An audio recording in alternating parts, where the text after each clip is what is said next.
What's up, Internet? Welcome to the Pickles. Pickles? Welcome to the Pickles. The Pickle Perspective. We talk about change your name. pickles, and we don't. Please don't do that at all.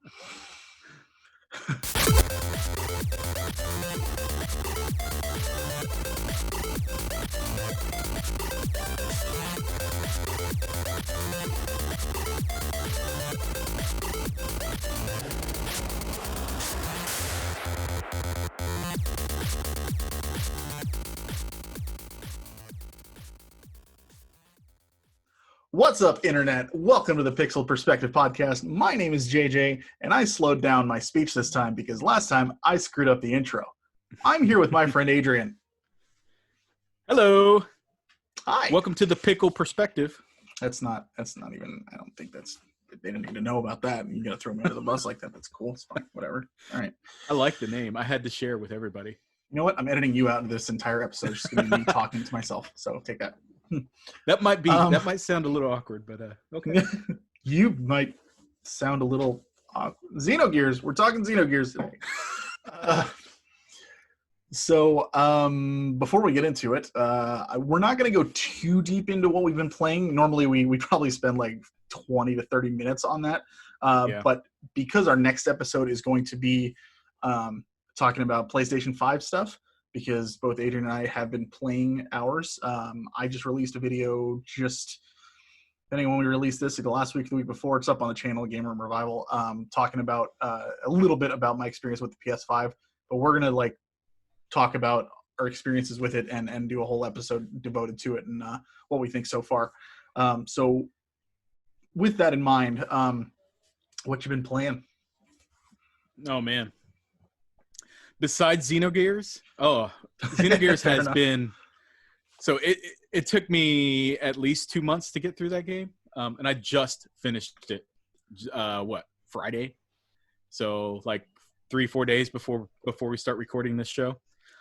I've been playing almost exclusively that, and besides that, it's been my PS5. Also Splatoon 2. Really? My kids are really big into Splatoon 2, so they had a huge sale on them on Black Friday. They were only $27 at GameStop. So I bought a few extra copies so we could all have a family Splatoon 2 night, and that went over really well. I mean, we are having a blast playing family Splatoon together. Hey, thanks for the invite. Appreciate that. It's really cool. Do you have Splatoon 2? You are more than welcome to join us. Yeah, no, every time I see them talking about a Splatfest online, I'm like, I should get back into that. You need to join us then. I mean, we try to plan it. We don't do it every night, but we try to plan. Actually, Friday night when I was supposed to be playing Demon Souls with you, what had happened was my kids really wanted me to play Splatoon 2 with them, and I had to play with them. And before I knew it, it was late. Yeah, I should have texted you. That's my bad. It's fine. It's not like I finished the game. I know. I mean, yeah. I did finish it. I'm almost there. I'm getting there.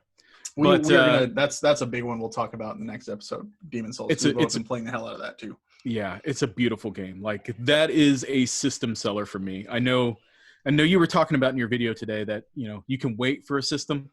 I would not be able to wait for a system simply because of that one. You're a big Souls fan though, so I mean that's understandable. I totally get that. But yeah, I mean, we need to get you in on Splatoon 2 one of these nights, and I'd love to. Just be forewarned, my daughter, Katie, she is my 12-year-old. She's gonna whoop you. Like, she cannot be stopped. Cannot be stopped. It annoys me. Like, so I'm usually the team is what you're saying. Yes, that's what I'm saying. Whenever I play games, I'm like first-person shooters like that with my family, I'm usually the one who's unstoppable, and it's very off-putting for me to be in opposite roles. Like, I can't do it. My goal was to kill her in the game. Like, that is all I wanted to do, is just one kill on her, and I couldn't do it. Absolutely could not do it. Yeah, so heck yeah. That's all I've been playing, really. Cool. What about you? I mean, other than the PS5, yeah, I've also been spending time with my Switch. On my PS5, I've been playing some PlayStation 4 games, like while I wait for because I did finish Demon Souls. But I after that I started getting back into 2 games. Star Wars Squadrons. Very slowly working my way through the campaign on that. Are you doing VR? I'm not. I have not set up my VR yet. You need to play that game in VR. Just do one mission in VR. It is so cool. And then Ghost Recon Breakpoint. Now that they have AI teammates back in, I'm all in on that game because I loved Wildlands for that reason. Being able to have like a team that you could coordinate attacks with and approach different camps and stuff while telling your teammates to do one thing while you and your drone do something else. And I really, really like that.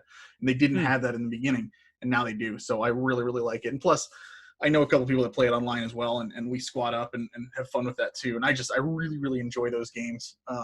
So like The Division, the Tom Clancy titles that Ubisoft puts out.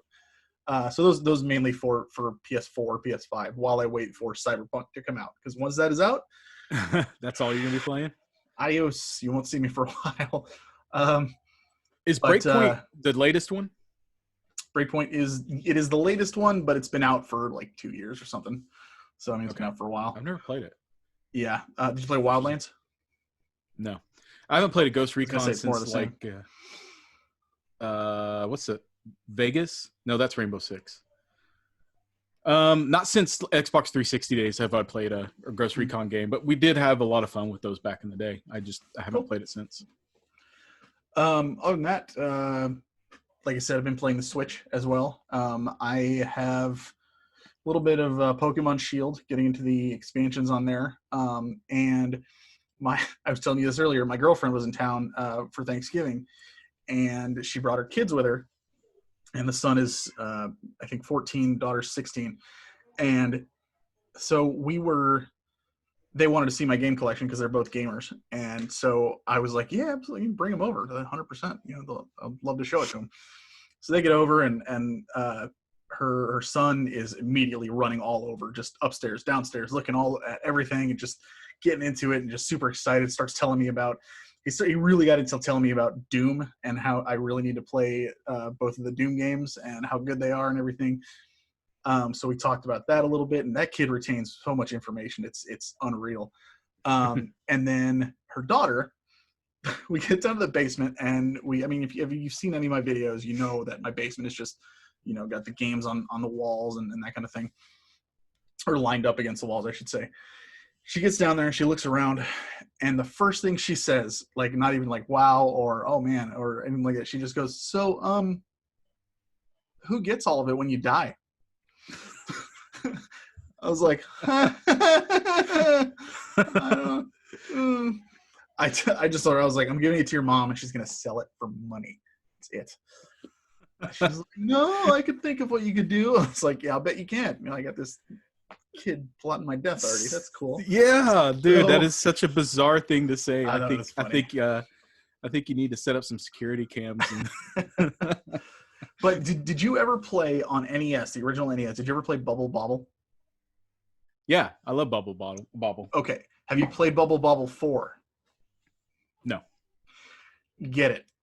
And okay, you will enjoy, because you play games with your family and stuff like that. You play 4-player co-op on that. It is a blast. We had so much fun, just the 4 of us playing that game. And it's just so much fun. It's so simple and just a blast to just play with a group of people. We had a really, really good time with it. And so like Amanda really wanted to get it when she got home now and stuff, because they have a Switch at home. But yeah, it was a really, really good time. I highly recommend it to anybody who has like a group to play with, family, that kind of thing. Bubble Bobble 4 is a blast on the Switch if you've got a group to play with. So I need to check that out. I have played Bubble Bobble before, but it's never been a game that I was really into. So I don't know. I was more into what's the one where you shoot the balls and try to connect them, and you Puzzle Bobble? Is that what it's called? Or Peggle? It's like a bubble. No. It uses the Bubble Bobble characters, I think. Oh. And you got a little crank and you shoot the ball up. It's a puzzle game. You shoot the ball up and you have to connect like 3 or 4 colored balls. Yeah. And then I know what you're talking about. I can't remember the name, but yeah. No, this is and if I remember correctly, it comes with the full original Bubble installed into the game too. So, I think it's on the NES store anyway, so you can play it on the free games that they release on there. But it was really, really fun just playing it with all four of us, and we got some good time in. And the fact that they live in Georgia and aren't here very often, obviously, it was cool to get that time in and just have some fun with them. I'll be out there at the end of the year for New Year's, so awesome, man. Yeah, pretty cool. I'm impressed with how you make this long distance relationship work. Well, Amanda and I we've known each other since we were 15, and we've always kept in touch. So this is, it's tough. Don't get me wrong, but it's we're doing all right. That's awesome. And then other than that, I hop on Final Fantasy 14 still online every now and then. So do you? Yeah. Other than that, though, I finished Xenogears a while ago. You did. How long did it take you to finish that game? 52 hours. Well, over the span of how long? Oh,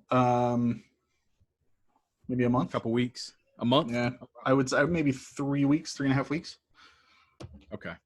Man, we'll get into it, but I don't know why it's so hard for me a game that length, it's hard for me to get through quickly. Even when I feel like I play long it game. all the time. I wouldn't say I got through it quickly. That's you beat that in a week. That's over a full-time job. It's true. Yeah. I don't blame you at all. I wanted to recommend a game to you that you probably already on your radar. And I only briefly started playing it yesterday just to check it out. And that's Yakuza Like a Dragon. That game had a really great opening and really got me invested into the storyline immediately. But to top things off, the battle systems are turn-based battle systems, and it works so well, and it's fun, and I feel like I'm playing a JRPG set in a Yakuza game, and it works perfectly for me. I think you would enjoy it. I still haven't played any of them, so I don't think you need to. Yeah. It's all new characters and everything, so I think you would be okay playing this one without any prior knowledge of the previous characters. That's the seventh one, though, right? It's I would consider it more of a spin-off than now. Okay, granted, I haven't played through the game. I don't know the storyline completely, but it feels more like a spin-off than a part of the series. So, I don't know. I think it's worth jumping into as a starting point for somebody who's, if you're into that style of battle system. Sure. I've only played Zero. Zero is still one of my favorite games, and I've just barely started Kiwami. And I think I'm probably gonna beat Like a Dragon before I go back to Kiwami. Did you beat Zero? Yeah, I beat Zero. Oh, cool. Zero was a great game.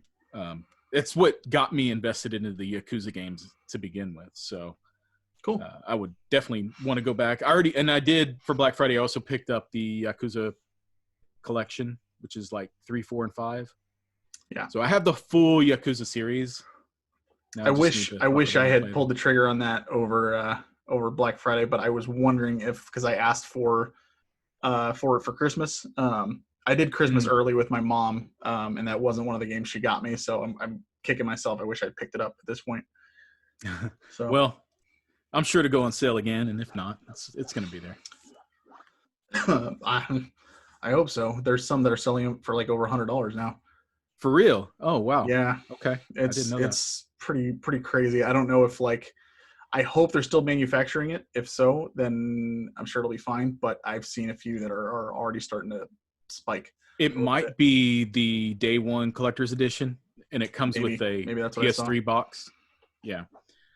That's not the one I got. I just got the standard edition, and I'm fine with that. Okay. You ready to talk some Xenogears? Let's do it. Okay. So, man, Xenogears is, for those of you who don't know, Xenogears is my second favorite game of all time, hands down. I was actually really nervous about going into this because it's for the PlayStation 1 made by Squaresoft. I was really, really nervous about playing this again because I've only beaten it once in my life prior to this. and I had played it many times before that, but I mean, it's so long that I get to a certain point. Typically what I would get to is like right around when you would get like get to Solaris. That's where I would get, and then I'd be like, oh god, this part takes forever, and then I would just stop and just stop playing. And I was really worried about going back into this game because I was like, you know what, I have had experiences with games that I loved in the past that I've played now, like Final Fantasy 12, where I played it now and I'm like, oh, this isn't as great as I remember. And I was so worried about like tainting that image in my mind of being like, oh my god, this game is garbage and I can't believe I have such fond memories of it and all that stuff. And I was like, hopefully the nostalgia is enough to, you know, keep it up there for me. But I played it and man, I really, really loved it. Disc 2 was, I noticed a lot more as far as how rough it was. And we'll get into all that and everything. But I'm just like, I was really, really happy and impressed by honestly how well it held up for a PS1 game, and also just how much I still loved it. If it was a game that I played that I'd never played before, that I played now, I don't know if at this point I would put it at number 2 on my top 5 games of all time. The main reason it's there now is because of nostalgia, but the fact that I still think it's a great game, it really helps to keep it there. But I definitely would put it up as just a phenomenal game, especially just considering the story, which we will be most likely, you know, having some spoilers, I'm sure. So if you haven't played it and you really want to, you might go check it out at some point and then just come back and listen to this episode. Because we wanted to talk about this because there is a lot to talk about, especially regarding the story itself, because there's just so many layers to it, as you now know. Yeah, there are a lot of layers to it. My first experience with the game, I don't know if I shared this before, but when it first came out, I was big into the JRPGs then. You know, that was the PS1 time when all the JRPG, Squaresoft was at the top of its game, pretty much. Yep. And they just kept trying to push the envelope, push the bar, you know, and I feel like this game is like the epitome of what Squaresoft was pushing at that point in time in terms of scope, especially with the story. They were always trying to outdo themselves. But I feel like this one was overambitious and suffered as a result. There's a lot of things I like about it, but there's a lot of things I don't like about it. But my first experience with it, I played through, I thought was a good distance through the game. And it turns out that I was probably only about 6 hours into the game before I stopped. And for whatever reason, I don't remember why, the game just didn't connect with me then. And maybe it was just because I was completely, I didn't know what was going on, and I felt like they were releasing information a little bit too slow for my likes. So there was always a new mystery to be solved, and it would just take entirely too long to figure out what was going on. But it was one that I've always wanted to go back to, especially after playing, you know, Xenosaga 1 and 2. I never played the third one. And then also Xenoblade. Xenoblade 2 was the latest Xeno game that I finished, and I absolutely adored that game. I really, really enjoyed the storyline and everything about that game, and it just got me reinvested into it. Even Xenoblade Chronicles Definitive Edition, which I'm going back to again now. I stopped playing it. I'm back into it now. I'm like completely Xeno right now. That's what that game did to me. You finished Xenoblade 2, right? Yeah. There's a lot of similarities, man. I'll be curious to see if you notice the connection at the very end when you get to the end of this game, because there is something that connects the two games, like flat out connects the two games, and it's super interesting. In Xenoblade Chronicles, 1 and 2. Okay. There's a scene at the end of both games that is like, you see something and in one game and you see something in the other game, and if you like think back to both, it's kind of like oh, so that's really cool. So I don't. Yeah, that I is won't spoil it interesting for to you, hear. but yeah. I wouldn't put it past them. I mean, with the ambition that Xenogears had, at least story-wise, I saw a lot of similarities in Xenoblade 2 compared to Xenogears, in terms of having characters who, you know, were a team, having characters span many years of time in different generations of time, and they survive through this time.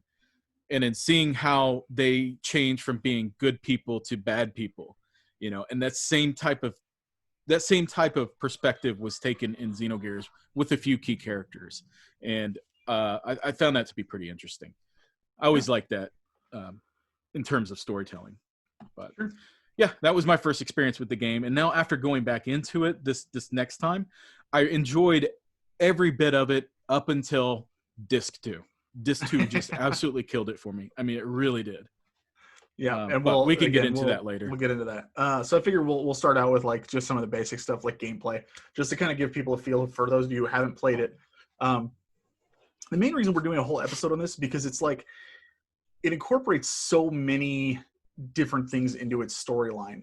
It's got in the full story of it. You know, I'll hold off on that, but we'll talk about gameplay first. It's a standard just JRPG with turn-based combat. The difference is instead of like using just weapons and, you know, your attack magic and all that kind of stuff, you actually use combos along with, and that's just, you know, hand-to-hand fighting, and you know, you've got your weapons, guns, whatever, and you use combos that you build with an AP point system that is like really interesting. The only problem with it is that it doesn't tell you specifically how to learn new moves. It's very vague. It doesn't tell you when it anything. Comes to, yeah, there's no tutorials or anything like that. So you can like, so the way it works is, let's say you've got, your character has 4 ability points. You can go into combat and your triangle attack will be 1 point, your square attack will be 2 points, and your X attack will be 3 points. And it's just math. So you can do like an X and a triangle, or you can do 2 squares. And the more points it costs, the stronger the attack's going to be. So you kind of have to just gauge and judge, you know, how you want to do that and how you want to build up. And you eventually learn combos that are like just do a ton of damage when you input the correct button combinations. It almost turns into like a turn-based fighting game, which is kind of neat. But like I said, the problem is it does not tell you how to learn those. You would think like the easiest way is to just keep repeating the combinations that you know you need to do, and I would recommend using a guide for sure. But what I've from researching, what I understand, the way it works is, I don't know, have you looked up how it works at all?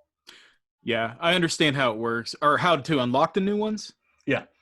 I get it to an extent, but I don't get it. You know what I mean? So you've got to use like Dark Pixel does a really good explanation on it in their review. Basically, you've got to use the correct, like if the combo you want to use is square X triangle, you've got to use square in the first slot without doing any combos a certain amount of times. Then you've got to use the next button in the second slot however many times, and then that third button in the third slot however many times. So you could do square, you know, all squares. You're going to get a point for that square in the first slot towards that move. You just won't get any of the other ones.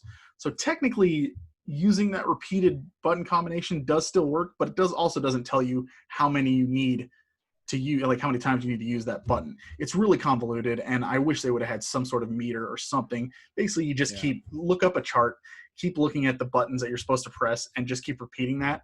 And as long as you're high enough level, because sometimes it'll say 100 on the ability meter, saying like you should be learning this, but your level isn't high enough, so you just level up a few times and you'll get there. But I would recommend just looking up the combos online and then doing the next one in line, and just keep doing that one over and over again. And for eventually, me, like, you'll learn it. The combos, I never understood it my entire way through playing the game. In fact, I didn't understand it until after watching that Dark Pixel video that you told me about. It's I played through the game just doing the same combos over and over and over again. And every time you would win a battle and it would say, so-and-so learned this new combo or learned this new ability. Right. I'm like, whatever that means, I don't care. You know, it meant nothing to me because I didn't understand it. And so I was just like, I just kept doing what I was always doing. And then maybe next time when I go into that battle, I'll have a new ability there. I'm like, oh, cool. I'll try this one out. And then it'd be stronger. And there was no rhyme or reason about it. And there was no explaining how it worked. Even if it was in the instruction manual, which I didn't look at, I don't think I would have understood it reading it in there. It just, it's a system that it's too complicated to work efficiently. But I mean, I don't think it's really necessary. I mean, you can spam the same combos and get through the game. I did. Yeah. Anyway. I would say it's necessary as far as learning them for when you're in your gears, because there is another aspect to combat as well, and that is when you're in your gears with your giant mechs that each character has, that you actually hop into and you do fights that way. And the only way to learn those combos is to learn them on foot first. And so if you don't have those and you're still using just really weak ones, later on in the game, it's really tough to keep up with that. At least that's what I found. So I tend to grind quite a bit in that game to try and get those moves as soon as I possibly can. But I really wish there was some sort of a tutorial or something like that, because I think if it had that and it explained to you what you were supposed to do, I think there's really cool ideas, but the execution is just like, oh my gosh, what am I doing? Like it just really made no sense a lot of times. But once you find out how to like chain attacks and that kind of stuff, it was like, oh my God, now I'm just obliterating everything. It's crazy. Yeah. So it's a game that begs for a tutorial, but does not give you any whatsoever. So right. Yeah. You're left to figure it out. I mean, I remember the first battle that I went into and I'm just hitting random buttons. I'm like, okay, this is strong attack. This is medium. And this is hard attack. So, why would I they're all going to equal out to be about the same amount of damage. So why do I need to do it in any particular way? Well, you learn later on when the combos unlock that's what you need to work towards, is not necessarily pushing triangle, square, or X, but pushing them in certain order to do a death blow. There are also a few enemies later on that have such high defense that no matter what attack you do, you're only going to do like 1 damage. So what you want to do is hit triangle, triangle all the way through. That way you're doing the maximum amount of damage with the weakest attack, because you're going to do that 1 damage regardless. So, I mean, there's some strategy involved in there and stuff like that. But for the most part, you're just powering your way through using your strongest abilities. And there's really not any reason to, like, once you've learned something, there's no real reason to use any of the ones you learned previously, which is, kind of frustrating. But the same goes for magic. I really barely used magic at all in that game. I don't think I ever used it. Yeah. I mean, unless I had to for a certain boss. Yeah. Healing was about it. And then Bart's Wild Smile does help quite a bit as well. It lowers accuracy, which is nice. Yeah. But I mean, I did use that a lot in the beginning of the game, but I stopped using it. I think enemies become immune to it later on in the game, so it's kind of becomes pointless later on. But yeah, in the beginning, it's great. Especially on bosses, it's great. Yeah.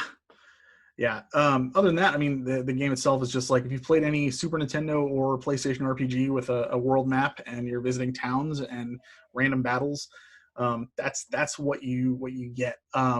What'd you think of the camera system and like the look, the 3D-ish look of the world?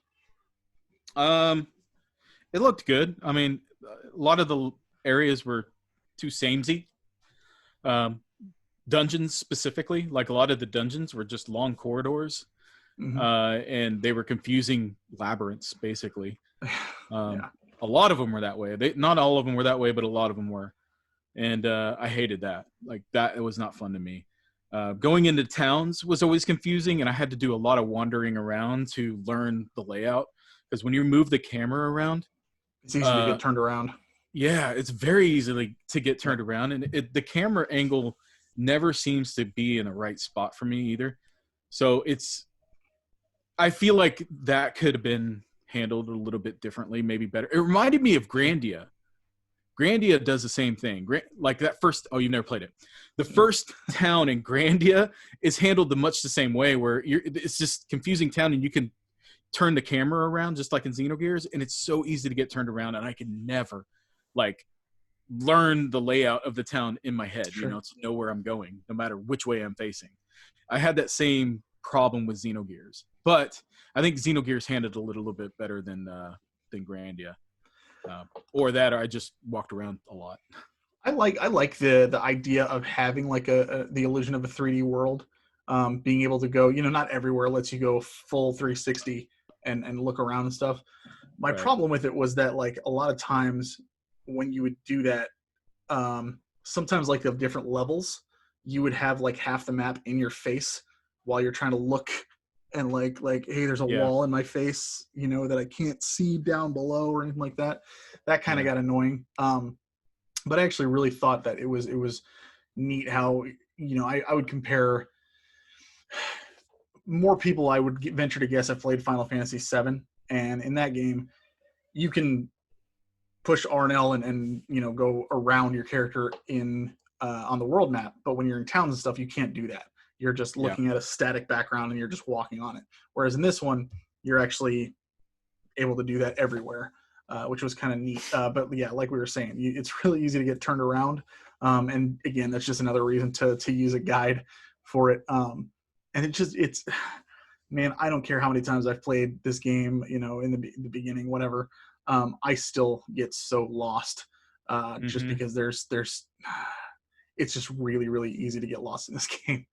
This game requires the use of a guide if you want to get. I would agree. At least for me, unless you have tons of time to sit there and figure it out on your own, it requires a guide. I got lucky and was able to find a strategy guide at my favorite place. Your honey hole? My honey hole.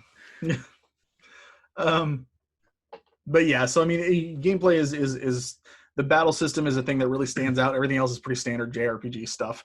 And yeah. So characters though, what'd you think of the cast?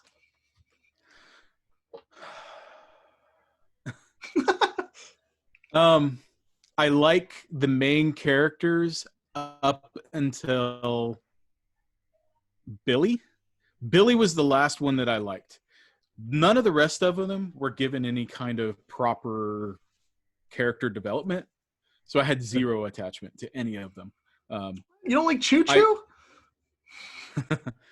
What the heck did that come from? That was just so completely random, man.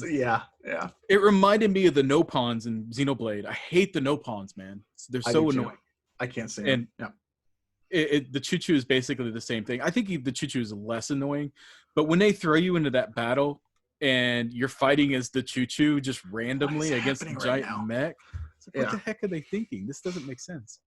But no, I had never used the Choo Choo other than that one time. Yep, same.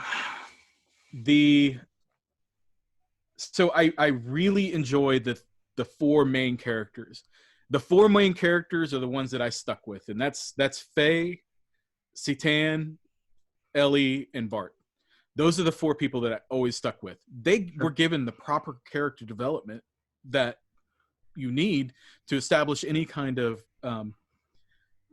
dedication to wanting to see them out, or you need to feel something, some sort of connection to the characters, and I do anyway when I'm playing through an RPG, to want to use them throughout the game. And I felt like those four were given everything they needed, especially Citan. He was my favorite character in the game. He's most people's favorite character. He is really, really great. And man, when he gets that sword, that's one of the coolest moments. Oh, I love that sword. He just decimates everything afterwards. He was such a powerhouse through the whole game for me. And so he was always, anytime he was in my party, he was my main damage dealer. And he kept that through the whole game. And I love that part. But other than that, though, I mean, he was like the most, you could always tell that he knew what was going on, but he was not letting on as much as he knew to people. And it was kind of cool to see like the progression through the game to figure out like why he knows what's going on. He just seems like a good, wise character, and I appreciated that aspect of his character. Definitely. Faye, I didn't think Faye was a particularly interesting main character. Although he's fleshed out better than most main characters in a JRPG, like the silent protagonist. He's not a silent protagonist. He's got a lot of personality and a lot of dialogue. And I did enjoy that part of it.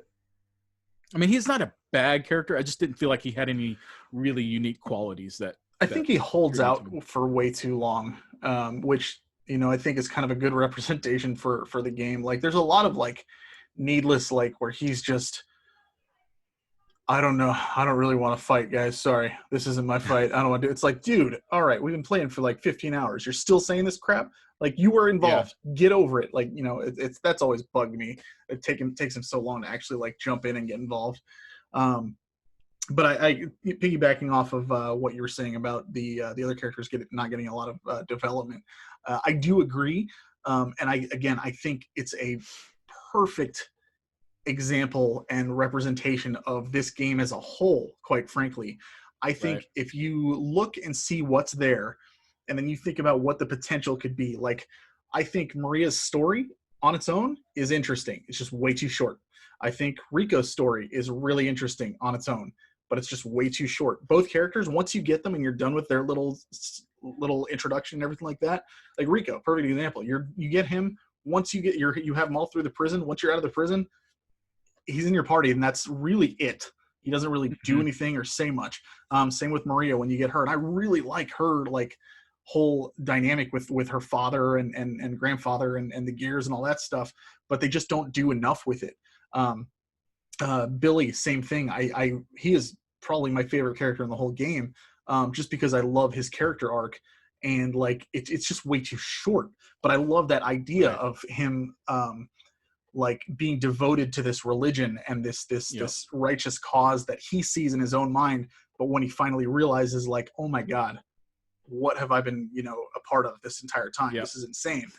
It was such a good, I thought that was just brilliant and great. But again, just way too short. And then once that's done, he kind of just goes by the wayside again. The four that you mentioned are the ones that are kind of like the ones that stick through it the entire time. Emeralda comes into the game way too late. The only real Emeralda. Yeah. The only real character development you get for her is the optional scene at the lighthouse, where you can make her become an adult. Which is cool. I didn't do that. You really have to see. You really have to know like the full story. We didn't mention this earlier, but this game is episode 5 in what was originally going to be a 6-part series. This is the only game they made in the actual series. There is a Perfect Works book that explains everything, and I'll link to a good video that kind of gives a rough overview, because the whole story, man, you listen to what it could have been, and it's like, this thing would have been just really, really cool to just see the full story. It still blows my mind to this day whenever I hear like how big they had of ideas in relation to what they actually got done, unfortunately. So I mean, that was the biggest downfall of it, though, of the game in general, is that nothing really makes sense because there's so much backstory to what is happening, especially late game. Early game makes more sense, but late game, like they just brush past all that stuff that happened before leading up to these events, and it doesn't work. I think the game tries to do too much, and even if they had the amount of time needed to finish the game out, I don't think it would have been it wouldn't have been effective anyway, because you still need to know that stuff that happened previously. You need to give plenty of time for that to develop and understand. And there's time. I mean, you're spending a lot of time with these characters, but a lot of it is like required fluff that you have to go through. Like, I mean, let's be real. The whole thing with Rico in the prison, as much as I like him and I like that whole segment, everything, you could take that entire part out. Nothing would change. I mean, that could be, you're right. That could be cut out completely. And that's a good chunk of the game. That's a solid, 10 hours of the game? I could be wrong, but I mean, I remember spending a long time in that prison. Yeah. It could have been cut out completely. I agree. Which does have a cool little mini game where you're fighting with robots, like Mortal Kombat style, more like Tekken, I guess. But it's I always thought that was kind of neat. I mean, it's like the controls are really wonky and it's goofy as hell, but the concept, again, good representation of what they're going for, and the ideas that they have are like, oh man, this is awesome, but then you see the execution and it just falls short. It's and and that a lot of that's going to come into play when we talk later about story and the reputation and the development that the game has. But this game is I'm sorry, it's a perfect example of being overly ambitious and trying to do too much. Like, you need to be able to rein it down. And I feel like if they had a good editor, somebody to come through and say, to rein these writers in, the director, just say, hey, look, you're trying to do too much, man. Let's tone it down. Let's pick one part of this huge story that you got, and let's focus just on that. And they didn't have that, though. And it hurts the game as a result. For me. They didn't have the resources, the manpower, the budget. They really just didn't have. It wasn't Final Fantasy, so SquareSoft wasn't going to look at this and be like, all right, let's push everything we have into this thing. All it was just an idea that a guy and his wife had. And as great as it is, it was way too much for what they were allowed to do. I mean, they hit time constraints, budget, like I said. It just kind of all like, I think they had to have hit a point where they were just like, oh crap, we're not going to get this done, which is, where you get disc 2. And literally, remember, like I told you in advance, I was like, all right, small spoilers, there's a full-on zombie apocalypse in the second disc that they just give you in text. And it's like, what? That would have been so cool. Like, it's absolutely crazy. Honestly, though, like, if they were given the proper amount of time and budget to finish this game out as they wanted to, do you think it would have helped? I mean, yes. I still think the game is still too much, like, as a whole. I think it would have been really long, and I think most people would agree with you that it would be a little much and a little more than it needed to be. But I also feel like for somebody like me who loves it and wants more of it, I would have thought that it would just made it 1,000 times better and turned it into one of the greatest masterpieces ever made. But not something that's easy to get through. It's like, I mean, look at The Witcher. The Witcher takes, depending on how much you could do everything in that game. You're spending hundreds of hours in that world. This is like, it's not as open. And so you're literally devoted and constricted to one path that is taking just as long. So it wears on you a lot more because you feel a little bit more pressure in that regard. So even the world map, like, there's not very many places you can go in the world map. You get this big sprawling map that you like seems big, but there's maybe 10 places you can go to total. Right. It's very weird. But I mean, that again shows like how much. Oh, well, and then you have the floating cities too. So I don't think those are on the map. So 12. Yeah.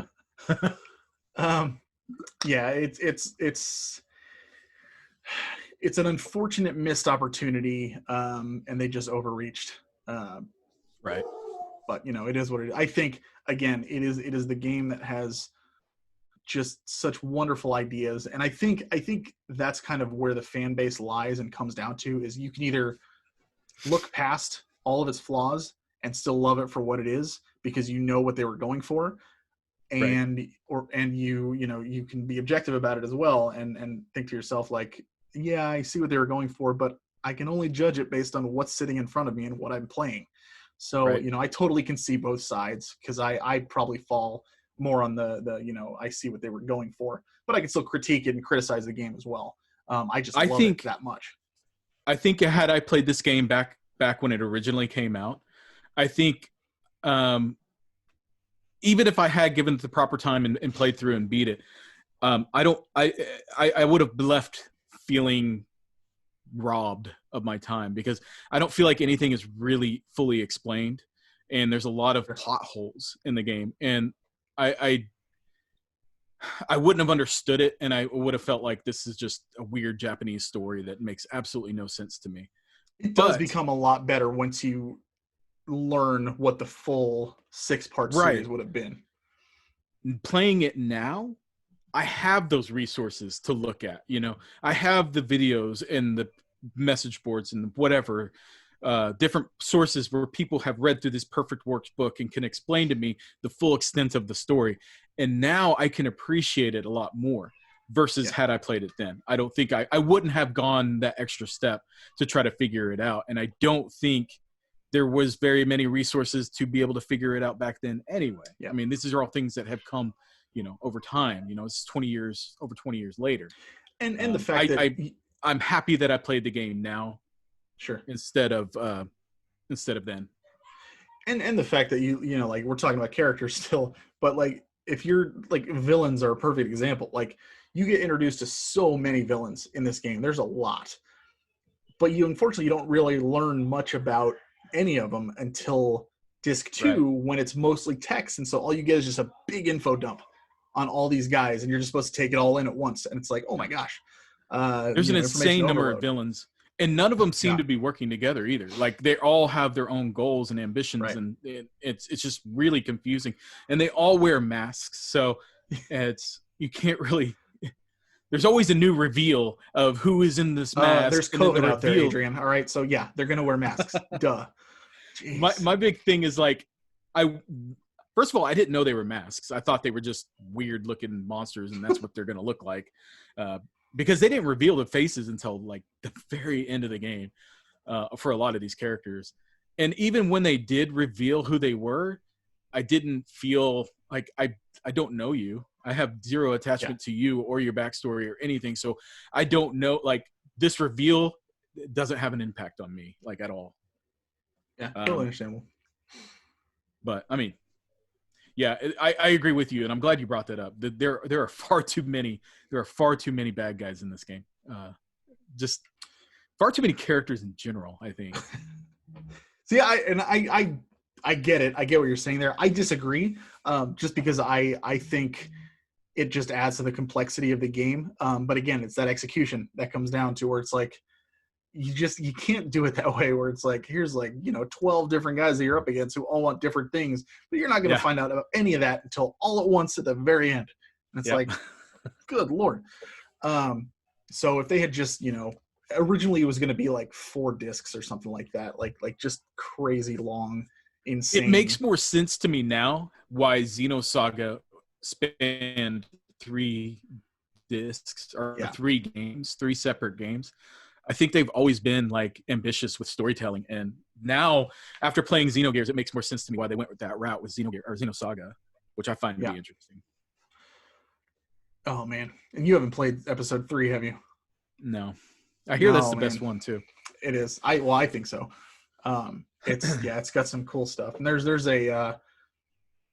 They say they're loosely connected to Xenogears, but there's some blatant like winks in there. Yeah. So it is what it is. If that game gets a remaster, re-released. They were going to. It got shelved.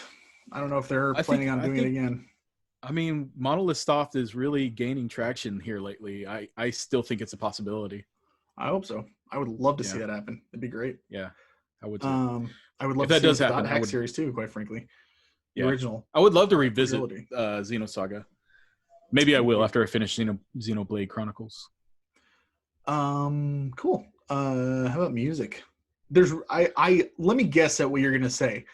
The music is amazing, but there's far too little of it, and it gets really repetitive really fast. Yep. And I think I texted this to you when I first started playing the game. Like that's how everybody feels about it. Yeah. Man, dude, like I wanted to. The music is good. I mean, there are some really awesome standout tracks in there, namely Flight. They use Flight a lot, but I love that song, so I never got sick of it. And but the battle theme, I grew so tired of the battle theme. Like it was just is the theme is the song that you hear, just over and over and over and over again. And they don't use it just in battles; they use it for any kind of scene that has some sort of. It needs that higher pitch or paced, more action sounding song, I guess.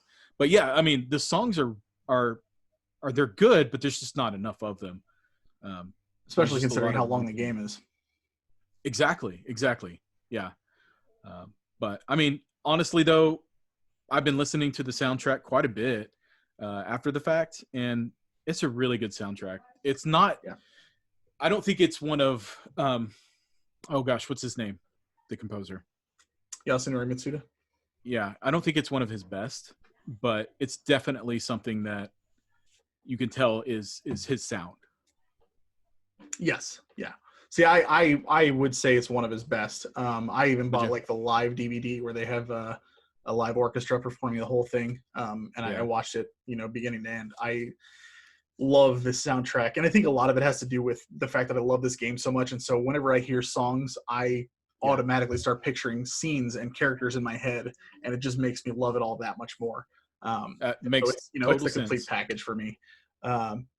So I guarantee you that's most of the soundtracks that I love. That's why, is because I can vividly picture when I was playing that game and what I was experiencing in those moments that I heard that music. So it's all emotion for me and all connected together. Very rarely, like Chrono Cross has one of the best soundtracks I've ever heard, but I'm not like emotionally attached really to any of the characters or anything like that in that game. Same. It's probably just because I've only played it once, but still. It's funny that, like, I mean, whenever I hear Chrono Cross is my favorite video game soundtrack, hands down. But whenever I hear those songs, I don't think about story content. I don't think about characters. I don't think about anything else really emotional tied to the game. But I do think about the vivid colors, the bright colors, and the oceanic scenes and everything of the game when I listen to the music. So at least has that attachment to me. But I mean, I definitely think Chrono Cross and Chrono Trigger are his best, hands down. Like, those are my favorite. Maybe if I had a little bit more emotional attachment to the game, like you did, this soundtrack would have hit with me a little bit more. Yeah. But I still enjoy it. It's a great soundtrack. I don't have any issues with it. It's just not one of his best, in my opinion. Yeah, makes sense. Totally. There's really not much. I mean, there's really not much else to say about the soundtrack, quite frankly. What's your favorite song? My favorite song? Flight. Yeah. Flight is so good. I love Flight. I think it's great. Flight is so good. Yeah. Also, that one that sounds like a nursery rhyme song, or not a nursery rhyme, like a nursery song. Oh, the music box song. They have. You can actually I have wanted one for a long time, but they actually have music boxes you can buy that play that when you open them. Really? They sell them on eBay. They were given out at some event or something like that. I've wanted one for a long time. I just haven't been able to get one. That is cool. Yeah. Story. Take it away, Sam. Oh my gosh. So it's, man. Do you want to talk about the whole scope of the story, or do you want to just talk about Xenogears as it starts, episode 5? Why don't we start with that? Okay. Okay. So, I mean, we're not gonna go beat by beat and talk about what it is, but mainly what it comes down to is you play as Faye Fong Wong is his name. Yeah. And he doesn't have any memory. Shocking JRPG character. But he has been living in this village for the past few years. It gets attacked. Hidden powers awaken in him, and he finds out he can control a gear that is also apparently known as the Slayer of God. And so he's like, what does that mean? I don't want to fight anybody. What the heck? And so along the way, you meet the other characters like Ellie and Bart, and you kind of there's a war going on between two nations that he kind of gets caught up in the middle of, but you don't really know the specifics behind that until way later on in the game. And eventually, after traveling around with all these characters and meeting new people, making friends and enemies on both sides, and finding out there are third and fourth sides that are up in the sky who are, pulling all the strings, and they look down on the people of the planet, calling them lambs because they're lesser life forms. There's just so much to take in on disc 1 alone, and then disc 2 comes around and it's like, Jesus, dude. And then you find out this is episode 5, and there's so much more beyond that, and it's absolutely bonkers where they were going with this. You start out, your village just gets attacked, and you try to just fight back and run away from getting captured. Well, not only that, find out the game starts with that cutscene with the spaceship getting destroyed 10,000 and then they prior. never go back to that again. It's like, what the hell was that cutscene even about? Like, I forgot about that cutscene until after I watched that video and reminded. That ship is one of the locations you go to in the game, though. It's one of the jumping things you have to go through in your gear. I forget which one it is. The jumping areas when you're in your gears. Oh, like the dungeons where you have to jump through them. Yeah. It's one of those with the computer terminals and all that stuff. I forget which one, but it's one of those. Yeah, I mean, it takes place 10,000 years prior to the start of the game, and you don't know anything really about it at all. You get vague hints, and it's not until like you look into what was happening outside of this game alone and what they were planning for it that you realize it starts out with mankind on Earth finding this ancient relic that they have no idea where it came from, and eventually turning it into a power source for a massive artificial life form that basically wants to kill everything. And so they try to stop it, but it ends up rebelling and coming back at them. And then you've got like a higher life form from a different dimension that is choosing people to reincarnate throughout time on this planet in order to hopefully one day help him get back to his dimension. But he can't do it while this alien life, this life form, this artificial life form is still around. And there's people who are working to help that life form get back to his full strength. And it's just, there's just so much to take in. It's insane, man. And I get why that's not all in one game. That's totally understandable, but they also did not give you enough context in the game to really let you know, hey, we have a lot more in store here for than what you're getting here. The game eventually just flat out it basically boils down to you trying to defeat that. Deus is his name. He's the alien life form or artificial life form that is powered by the Zohar, which is the relic that was unearthed. And it's again, I'm gonna link a video down below that gives the entire on the YouTube channel, obviously, that gives the entire context of what the Xenogears Perfect Works is. And I highly, highly encourage, even if you've never played Xenogears or anything like that, it's just such a fascinating story from beginning to end. And honestly, we have no idea how it ends because we have no idea what episode 6 would have been. We only know up to episode 5. Perfect Works doesn't say anything about episode 6. So we really I don't think there should be. The game ends on a pretty good note, I think. And yeah, I would imagine the story. I would imagine if they were to have had anything in there, it would probably give some information on where the Zohar originally came from, maybe, because there's all it is hey, we found it on Earth in the year 2500 or something like that. Right. Or actually, no, I think it was 2001. And then it wasn't unearthed again until 2500 when there was a galactic war going on. It's just, there's just so much to take in. But it is really, really cool when you get the full picture. And I frankly, I think this game is still fascinating, especially disc 1. I think it does enough to at least keep you engaged. It does. I agree. It's just until you get those info dumps towards the end where it's just where is all this coming from? Holy crap. What are you throwing at me right now? I think leading up to that is really, really great. I would say pretty much what you were saying. I would say maybe when you get to Shavat, the first floating place. Mm-hmm. That leading up to there is totally, there's still bits and pieces that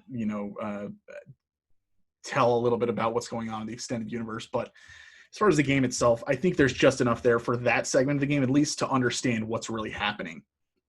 And then the Queen starts talking about, we had this war and I'm 500 years old and, Solaris is up there still and we made this deal and blah, blah. And it's like, whoa.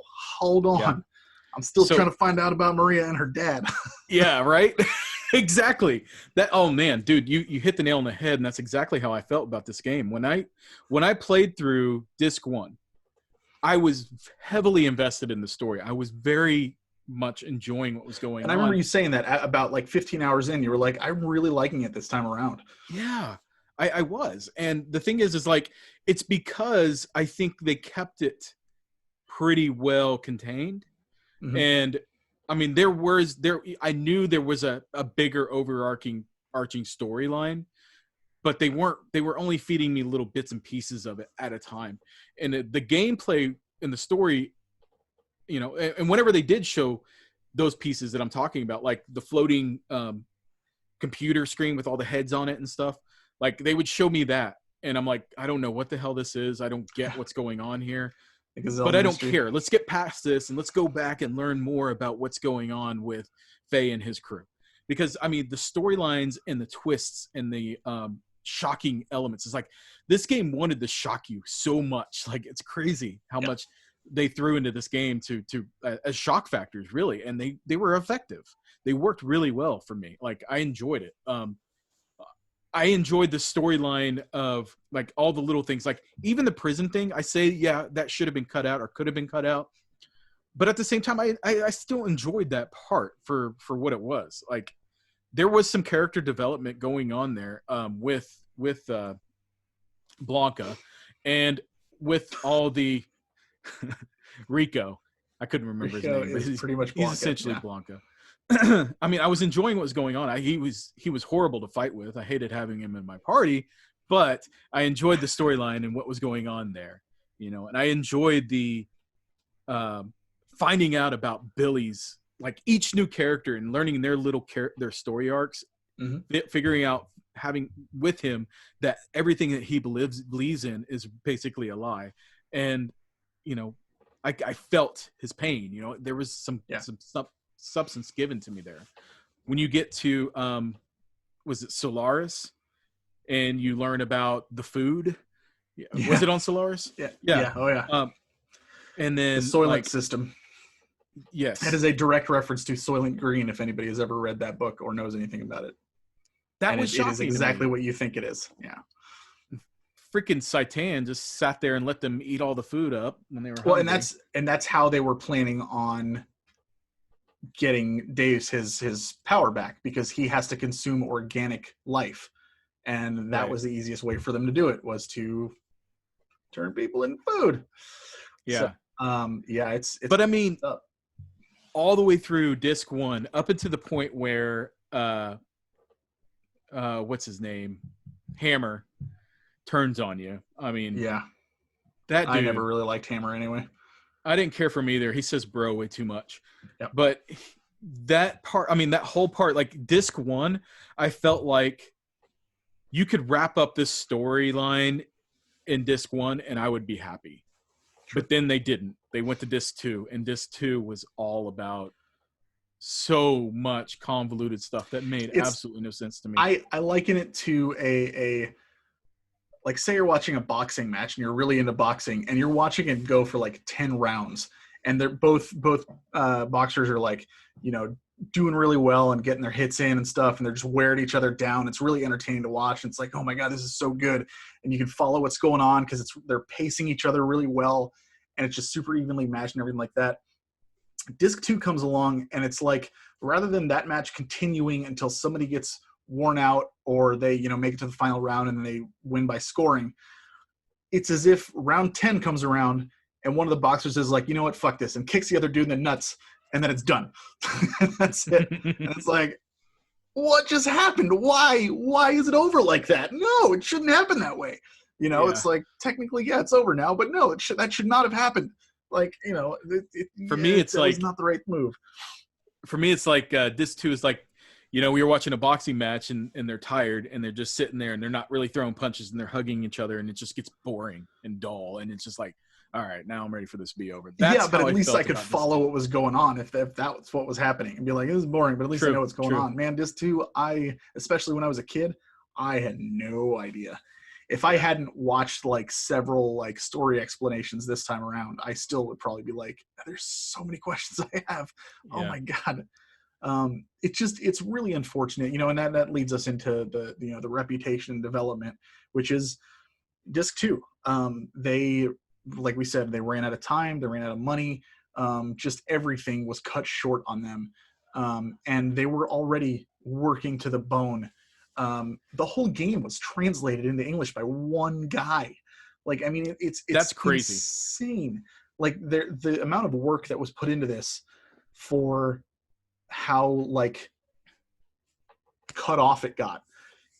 It just, for somebody like me who's a massive fan, it's heartbreaking, because I look at it and I'm like, what could have been, and if they had 4 discs, that's why I think it could have been like a masterpiece, and in my eyes it is. Obviously it always will be, but that's why I think it could have been one of the greatest games like ever made, because if they had the rest of the game paced like disc 1, I think it could have been really, really cool to be able to tell that story. But again, I agree with you that if they had cut it off and maybe split this one up into 2 games or something like that, that would have been really neat. But obviously they couldn't do that because they were cut short, and everything was just pulled out from underneath them. And that's Disc 1 is a fantastic game. Like I would highly recommend experiencing it just for Disc 1 alone. It might be enough to entice you to want to learn more about the story and dig deeper. But Disc 1 is incredible. It's an incredible game. There's not very many JRPGs that tell stories as intriguing and effective as Xenogears does. Disc 1 Xenogears does. Yeah. It's just really sad that it turned out the way it did. Anybody you talk to that's played the game will always have the same reaction when you mention Disc 2. They'll be like, oh yeah, it's great until you get to Disc 2, and then right. And it's it's unfortunately true. It just, everything is just literally, for those that don't know, Disc 2 is, so you're playing Disc 1 and you're going through the game like a normal RPG where you're traversing the world map, you're going through dungeons, you're doing all these fights and everything. Disc 2, getting character development, probably 75 to 80% of that is told to you in text. And I don't mean like just like, hey, this is the story, this is what's happening. I mean literally like it describes to you, and then we went through this dungeon and fought this boss, and then we went to this next place. And it's like you're just reading about it rather than actually doing it. It's like, oh my gosh, really? Like, is this but they do throw you into the boss battles, a lot of them.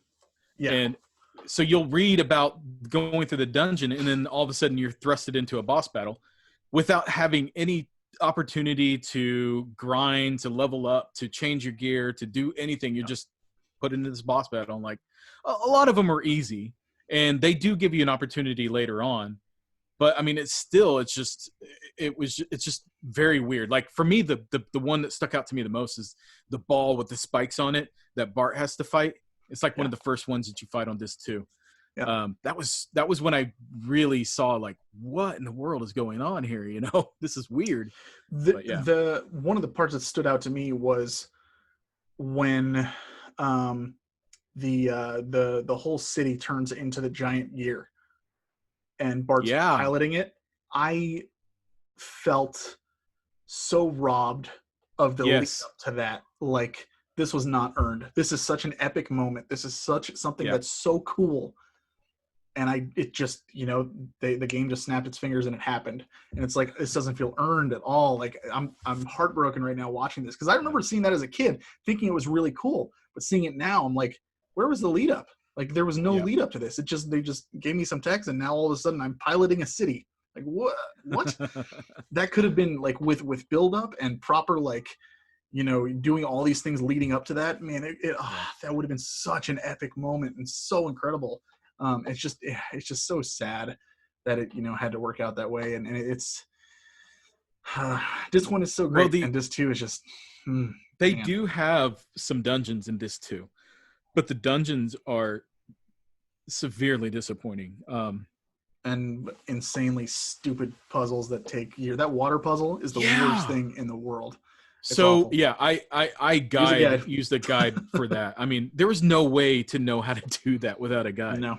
I just don't know how I would have figured that out otherwise. So I followed those dungeons, and at that point in time, I was like, I just want to get through this dungeon. I don't care. And I just followed the guide word for word, turn left here, turn right here, push this button, and get through it. 100%.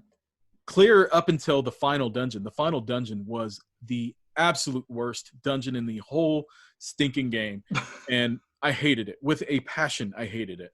I had to use a guide. You know which one I'm talking about, where you've got the tunnel system and you got to activate the bridges and things.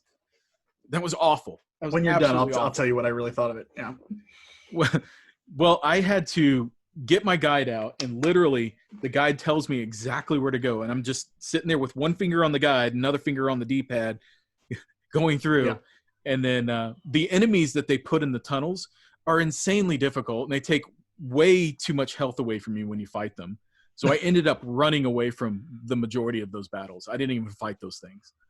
And then when you get to the final boss battle, that was insanely difficult too. But what did you have to say about that dungeon? I didn't mind the final dungeon, and that's mainly because whenever I get to a final dungeon in RPGs, I tend to grind really heavy. And so by the end of it, like when I first started that dungeon, I did exactly what you're talking about. I had one finger on the guide, one finger on the controller, and I was, going back and forth between the two. By the end of it, because I would just go to the end and then I would teleport back out and then run back in and go all the way through again. Because I was trying to save up money to get all the best equipment in there, as well as level up my characters. So I just became super over leveled. I was able to kill anything in there pretty easily. The end boss was still tough, because it's not an easy boss fight the way that it's laid out. No. But I by the end of it, I didn't even need the guide anymore because I had the whole place memorized and I was able to navigate through no problem. And I really didn't mind it. But then again, it's grinding in a JRPG, and I love doing that anyways because I'll just put on a podcast or something and I'll just mindlessly level up and whatnot, and that really doesn't bother me at all. So yeah, I didn't care. Confession time. So I cheated on the last boss. I fought him. Yeah, I fought him legitimately the first time, or at least the 4 orbs that circle him, and you don't give, so you can use your entire party for this battle, but you don't have the opportunity to heal anybody. Yeah. And so you could screw yourself and fighting these other. You can heal, you just can't restore fuel. Right. Which is important because if you run out of fuel, you can't even attack. So whenever I got to those 4 orbs, I fought them once, got through 3 of them, and then got killed. And I was like, I was out of characters and I didn't know what to do. I was level 65-ish with all of my characters. I don't know if that's underleveled or not. I was around 80. Were you? Oh, wow. Okay. Yeah. Then I was pretty far underleveled. And I was like, I don't want to do that again. I took my save and I installed some cheats on there. And I just basically gave my gears unlimited health, unlimited fuel, and I just cheesed that last boss. I didn't care at that point. I was ready to be done with the game. Fine. And understandable. Yeah. Do you remember what your final hour your clock was? 50. I don't know. Close to 60, I think. Okay. Yeah, that's not bad for a first playthrough. I think I was around 57, 58, somewhere in there. Cool. Yeah. But JRPGs are known for having difficult final bosses. I think this ranks up there as being one of the hardest that I've ever had to fight against. But after hearing that, I was even at level 80, if it is difficult for you, I think I could have made it a little bit easier if I had, I kind of just rushed in with whoever I had and just went for it. I think if I planned a little bit better and knew who I was going up against with the orbs each time and planned my party accordingly to do each fight, probably could have been a lot easier on myself. But I was like, I'm just going to run in and try it, see what happens. And I happened to beat it at that point. So, that's nice. This is another one of those things that reminds me of Xenoblade Chronicles 2. That last boss in Xenoblade Chronicles 2. You fight a certain way through that entire game, and then the final boss requires you to fight a different way, and you have a short window of opportunity to get off an attack, and if you don't do it, then you have to do this big long battle again. See, that just boggles my mind that you got your whole way through that game without doing that, because I was using that fighting style, those really powerful abilities the entire time. I never did. Yeah. I guess that makes sense, though. I mean, it's never really properly explained how to use those abilities in Xenoblade Chronicles 2. I mean, at least it wasn't explained to me in a way that I understood. It's always. I think there's a really small tutorial at the beginning that doesn't say much. I think Monolith Soft or the director, what's his name again? Takahashi. Tetsuya Takahashi. Yeah. I think he just overcomplicates these battle systems and doesn't properly flesh them out. And it makes sense to me now after playing this. It's how it is. But Xenogears was the same way, where everything was, I think, relatively easy up until that point, and then you get to that last boss, and then he's insanely hard. And it's just like, I believe you should have a hard boss, especially if you're fighting, sure, the god, essentially. There's a difference between having a hard boss and having a massive difficulty spike out of nowhere, though. Yeah. So that's what this was. It was a massive difficulty spike. Yeah, and that sucks, but it is what it is. Yep. At least I could cheat. Sure. Yeah. I mean, you got anything else to say on I do anything? Have a story. When I was playing through it, I was about 45 hours into the game, and I was half asleep because I play this on my Vita. I was half asleep, and I was like, "Oh shoot, I'm about to fall asleep. I need to do a save state," because I was in the middle of a dungeon. So I opened up the thing to do a save state, and I didn't choose overwrite state. I chose load state. So what happened was it loaded a previous state that was about 8 hours previous to where I was. Oh no! And I was like, oh, crap. I woke up the next day and was getting ready to play it. And I was like, oh, this is not where I'm supposed to be. Crap. So I lost that position in my game. And when I went to the load screen to try to load where I was, it was showing me the saves from that save state. And I thought I had lost all of that progress that I made up to that point. Oof. I went ahead and closed out the game completely and reopened it. And it came back, luckily. That was such a huge sigh of relief for me. Like, I did not want to lose 8 hours worth of playtime. I imagine, yeah. Good Lord, that would have been awful. Yeah. Oof. But I mean, other than that, I think Xenogears did something to me. Like, I'm speaking pretty negatively on the game overall, but I don't feel negative about the game. I feel like. I definitely feel like the game tries to do too much, and that's its biggest downfall.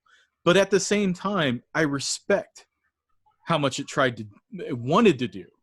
Like, especially when you go and look at the Perfect Works and watch those videos about the overall story, it is so fascinating. Like, it's like, how did they come up with this? Like, spanning over all these generations, how did they come up with all of this storyline and make it make sense, at least externally from the game, but also like the references that they make to philosophers and movies and characters and things like that, and all the different, like, these people must be like an encyclopedia of knowledge to be able to reference all these different things and create this huge story that they did.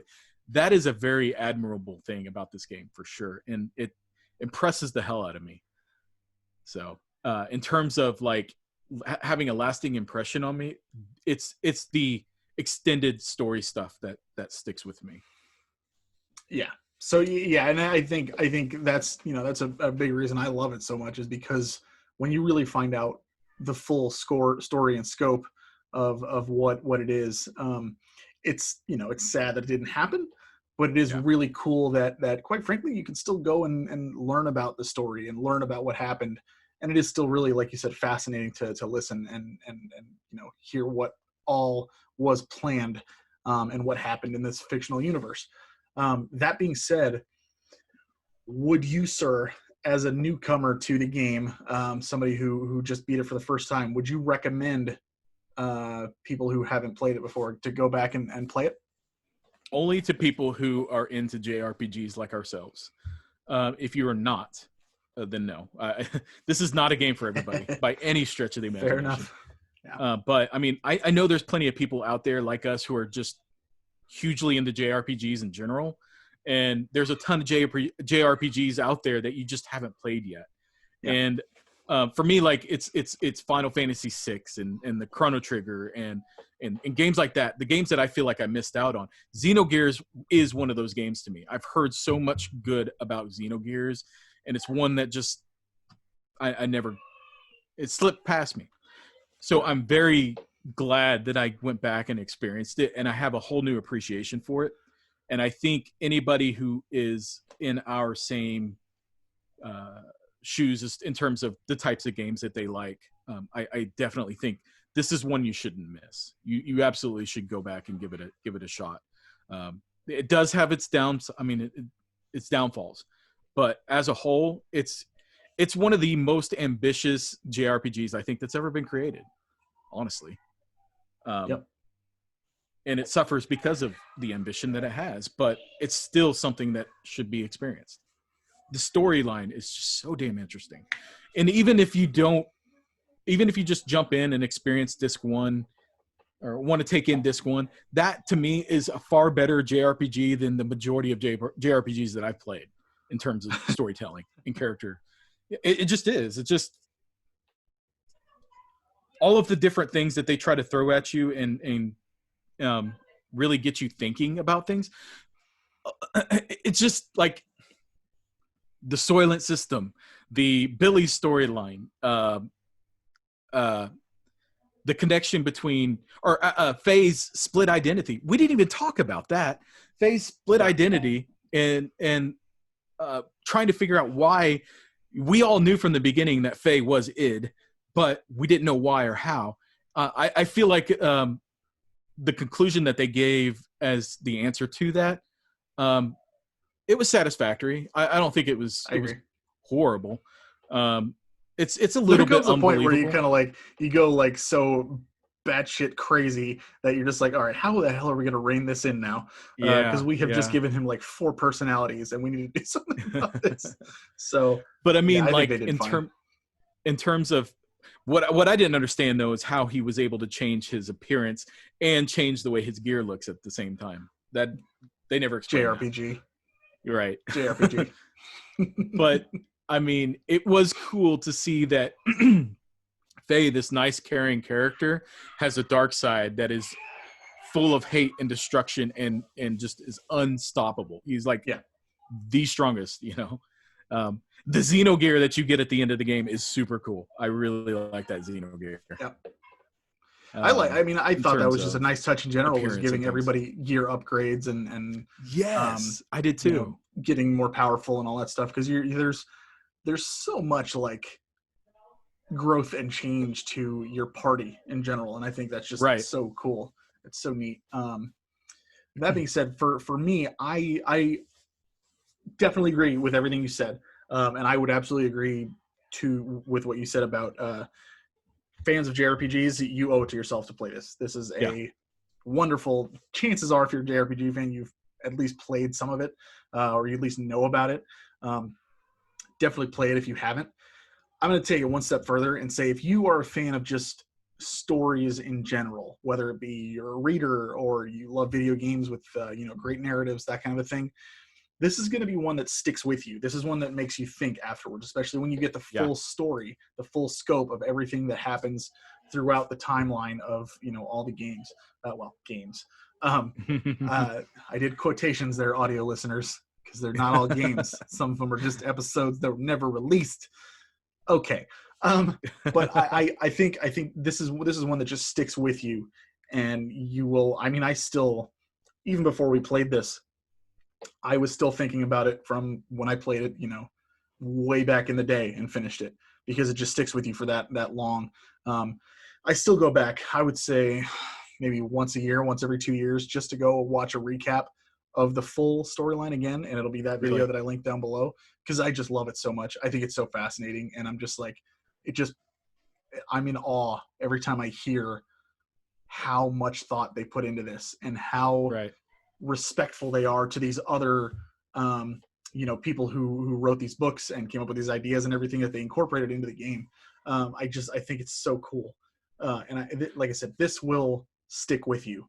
You will absolutely, whether you're a fan of the gameplay or not, even if you do play it and you're like, the gameplay isn't for me, but I really like the story, play a little bit of it, see if it's for you. If it's not, then just go ahead and watch a video on the full story. Right. Because I either agree. way, learning about it is probably the best part, in my opinion. So this is definitely a storyline that will stick with me. I mean, it's one that has me thinking about it after I've done playing it, and that speaks volumes to a gameplay experience, as if I can still think about it after the fact. Same way with movies and things like that. You know, it's something that sticks with you, and this game definitely does that, and I appreciate that about it. Definitely. Did you reference that video? Did you watch that video that I sent you on text? That summarizes I did. The story? I thought he kind of went a little too quick for my taste. He did go quick. Yeah. That's what kind of like why I like the Dark Pixel one, is just because he really dumbs it down. Because the video is literally him trying to make sure he understands it. Like it's what he does is, for those of you who don't know, they're called Resonant Arc now. So this is an older video that he did. But what he does is, before he does video game reviews, he will do what he calls discussion videos. And so he'll do like 3 or 4 videos. God, the Final Fantasy 13 one that he did was like 9 or something. I mean, it was a lot, where he chooses an aspect in the game and says, all right, this video, I'm going to get on camera. I'm going to talk about my thoughts about this. This is not the review. What I want you to do is change my mind. Tell me why I'm wrong. Tell me why I'm right. Tell me what I'm missing. That way, because I don't want to review this until I know everything fully about this game. So I give it the most fair shake that I can. And so that's what these videos are. Like, he does just 3 of them before he does the actual review. The third one, which is the one I'll link below, is the one where he talks about the full story. The first 2 are literally just him kind of trying to make sure he understands the mechanics and some of the characters and that kind of thing. And he has parts where he's like, all right, I'm going to talk about, what people commented on with the last video. And, and sometimes they change his mind, where he's like, I didn't realize that. Thank you for pointing that out. Okay, I'll take that into consideration when I do the review. And so this is him basically going through an English translation of the Perfect Works beat by beat and being like, tell me if I'm missing anything. Tell me if anything is wrong. And, he gets it right. But he's going through it and just really, really dumbs it down, makes it super easy to understand. It's like, the whole video is like an hour long, but I think the relevant section as far as the main story for Xenogears Perfect Works is the first, I think, 30 minutes. So that's typically what I usually watch when I watch that video. And it just I really like the way he breaks it down and makes it easy to understand, because he's trying to convince himself. So it's easy for everybody else to kind of be convinced as well. So right. Yeah. Do you have you seen Perfect Works, the English translation of it anyway? I've seen the English translation. Yeah, I have the actual book too. Do you? Okay, cool. Yeah, there's no English book. It's only Japanese. So I assume there's maybe, I don't know how, is there like a PDF of the English translation of it? Yes. Or? Yeah, if you just do a Google search for Xenogears Perfect Works English translation, you'll find it easily. I'm curious to take a look at that. I'd like to see it. How does is there a lot of cool pictures and stuff in there? Yes, that's the main reason I bought it, was because the artwork was so nostalgic. Yeah. I'm really interested in it now. I looked it up on eBay. That's $100 to $200 book. It's pretty expensive. So yeah, it's in the basement. Yeah, I got it for, I think, like 70 years back. But it's got some, yeah, I mean, you look at it online, you'll see all the artwork and stuff like that. And I mean, it hit me right in the feels the first time I saw it, seeing like Weltall and, Vierge and all the gears in the game and everything like that. I'm just like, oh my God, that's so cool. And all this in Japanese, so I didn't understand it, but yeah, it was cool to look at. That's something we haven't touched on, is this game looks beautiful. I think it holds up really well in terms of graphics, like for being a 20-plus-year-old game. Yeah. The battle animations, they're done with 2D sprites, and they look so good. Like, the combos are so satisfying to watch, and they're just cool and flashy. The sound of the punches. Yeah. Oh my, yeah. It's really, really cool. One of my favorite animations is when Ellie gets knocked down and she kind of does this somersault back up under her feet. I love watching her do that. It's so cool. And, you like watching her get knocked out? That's really nice, Adrian. Really nice. or just like their kind of fighting game standing animation where they're just bouncing around. And I love it. It's a beautiful game, and I love the art style in general. I like looking at the little character profile pictures that they have. The masks that they have on the enemy characters are so elaborate and cool looking. Graph, I can never understand, like, does he have a giant open mouth, or is that his face just this part and then there's just a little part hanging underneath it? I can't make any sense of his mask at all, but I think it's super cool looking. But I mean, the whole thing is his mask. And I tried to get see if I could find like figures or something like that for the game, and there's just really not a lot. I mean, I found a Faye and a Weltall, but the Square Enix store, they've been, over the last year, they've been releasing a few. There's Faye, there's Ellie, and I think there's a few of the Gears as well now. Yeah. I'm into building Gundam models. I would love to see Xenogears Gundam variation or something. It probably exists, but I haven't been able to find one.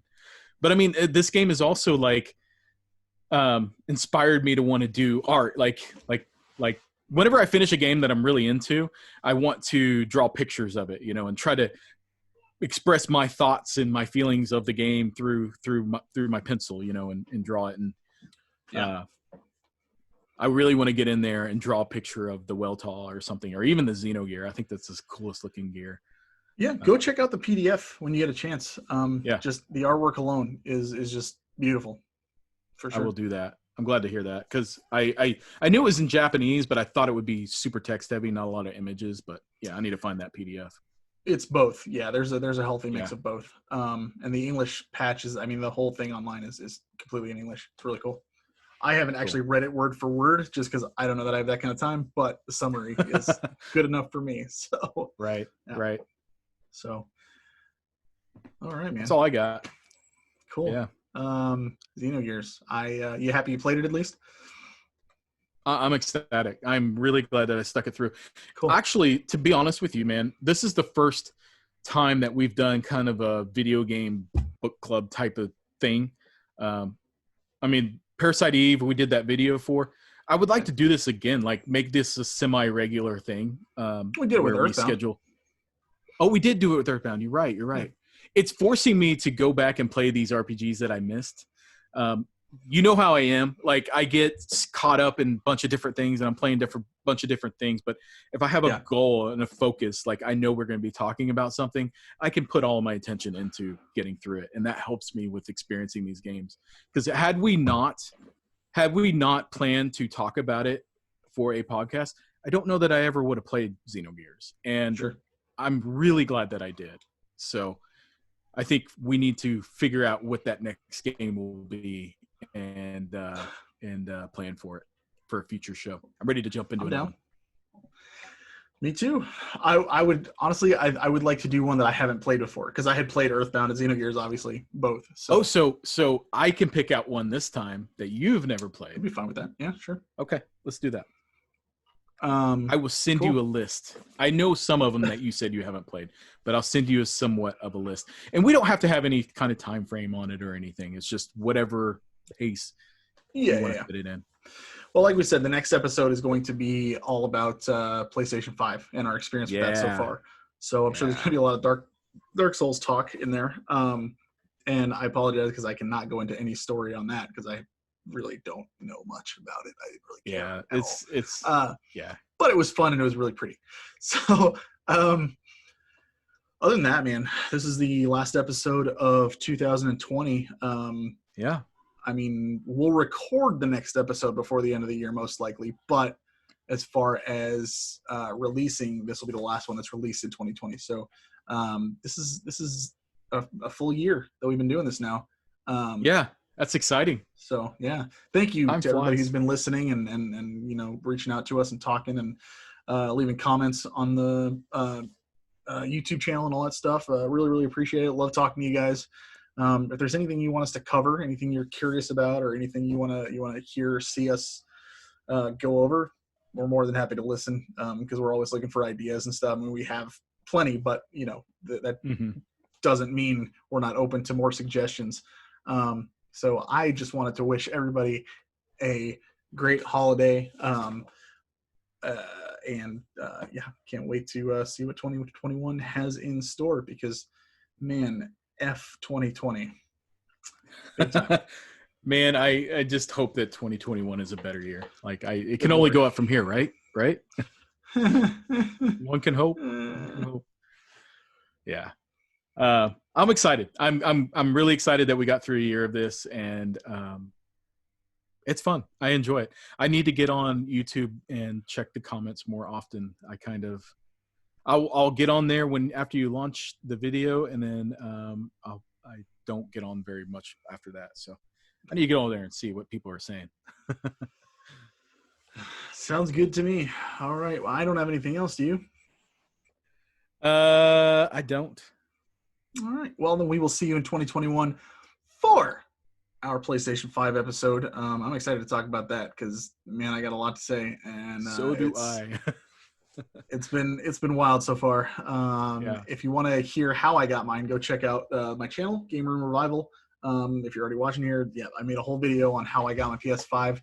Shout out to my friend Lamont, go watch the video because I'm still kind of just blown away by the amazing kindness of some people out there. So that is super cool, Lamont. Hey, big props from me too. That is an awesome thing to do, man. That is really cool. Yeah, he didn't give me one. Just that's how we're making it sound. He did not give me a free PlayStation 5. Let's just make sure that's. But I mean, that's clear. Not upcharging me or anything like that. Yeah, he could have sold that thing for a profit, and he chose not to. And I think that's really, really cool of him. He's a lot like me in that he wants to really help promote the hobby. He's threatened several times I'm going to put you on blast here, buddy. I'm sorry, but he has threatened several times where he will send me a message and be like, "Hey, this is on sale. You better pick it up, or I have your address now. I'm going to send it to you." I'm like, "What? No, stop, dude. No, don't." So like I bought Resident Evil 2 and 3 and 0 because they were on sale. And so I have those now because I didn't want them spending money and sending me stuff.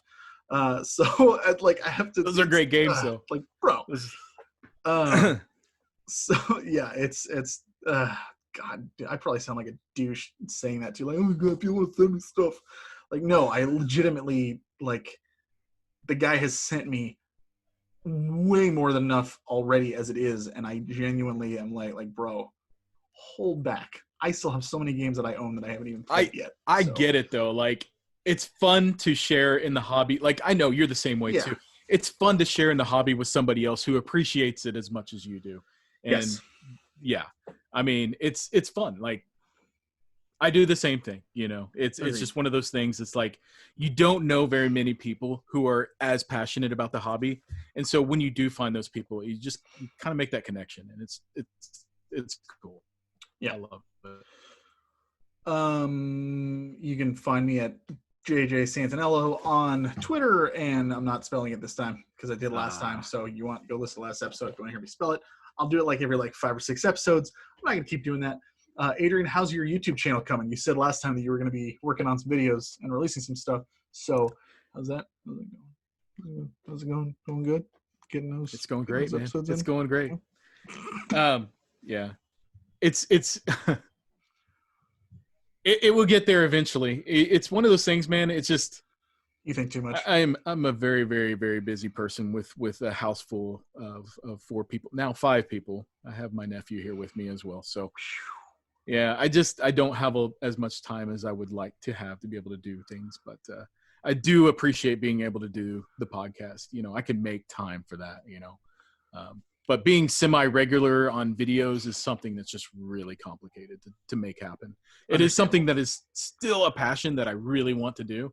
I just don't know how I would do it. You've got a big family. There's not, like, even when you said you were going to do it, I was like, man, that's a lot of things to juggle. And then just now having the new consoles and being able to catch up on that stuff. And when you were talking about it, I was like, there's no way, man. It's just when we were playing Demon Souls last week, you heard the commotion going on in the background. Like that is my life, man. That is how it is. When I sit down and play a game, I've heard it tonight. Oh, you can hear it tonight? Yeah. Like, not right just, in this second, but earlier, yeah. It's just loud all the time. I wouldn't have it any other way. I love having people around me, so it's fun. And your family's all like, you're talking about Splatoon earlier. You guys all play games together and stuff. I think that's just awesome. I would love to have that, around here. I think if Amanda and I ever eventually move in together and stuff, it'll be really cool to be able to have some people to play with regularly and stuff. Exactly, I know we totally would. So it's fun, and I love the fact that my kids are into the same hobby I'm into. We can share that together. Yep. Just invite me to Splatoon next time. I'm in. I will for sure. I won't beat you as bad as I did when we played Smash Brothers online. I'm just saying. Okay. Well, that's good to know. I'll have Katie on my team. Yeah. Oh crap. No, I'm really bad at Splatoon. Like I am. Anytime I play, I'm like, all right, my team's gonna lose because I'm the anchor. I'm gonna bring everybody down. I'm the same. You have anything you want to plug at all? I don't right now, no. Okay. I guess my Twitter. I am on Twitter all the time. I don't post a lot on Twitter, but I am active on Twitter. It's @Bertazoid.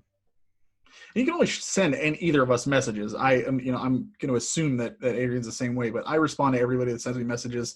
I love talking games with people, and I imagine if you want to send Adrian a message, he's more than happy to respond as well and talk games with you too. So both of us really, really enjoy just talking games in general. So. Right. Never feel like you can't reach out and just say, hey, what's up? Have you tried this? Or something like that. So, yeah, exactly. For sure. I am there. I like the communication there. For sure. All right. Well, I think that is it for this month and this year. Good Lord. Yeah. My voice is starting to go. I can feel it already. So, yeah, I'm out. Yeah. Thank you for watching / listening.